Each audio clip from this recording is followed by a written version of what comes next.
on upload sur Arweave, on paye un coût qui est censé couvrir le stockage pendant 200 ans du fichier. Déjà pas mal. 200 ans.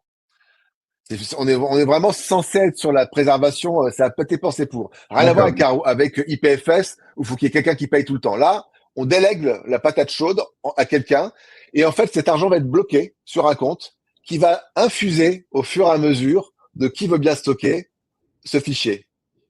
D'accord. Donc, il est censé toujours trouver ce qui Et va se autant en fait, il n'y a pas d'encouragement financier sur IPFS à héberger un fichier. On le fait parce qu'en fait, on a ce NFT-là.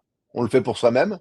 Alors que les hébergeurs, ils s'en foutent de ce qu'il y a sur Donc, Arweave. sur Ils Arweave, stockent un gros potentiellement, il y a une bloc et il y en a réserve. même qui stockent tout Arweave en entier. Sur Arweave, il y a une réserve d'argent dans un smart contract quelque part qui va petit à Absolument. petit, donc il y a une cagnotte qui existe Il y a une aujourd'hui. cagnotte qui est calculée sur 200 ans.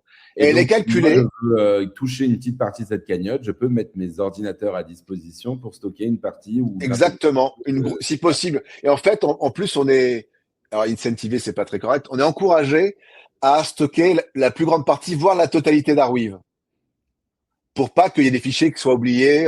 Voilà. Donc l'idée, c'est quand même d'avoir, aujourd'hui, je pense qu'on peut estimer un taux de réplication de 20 à 50 fois tout Arweave, est Ok, au moins hébergé 20 fois, en entier.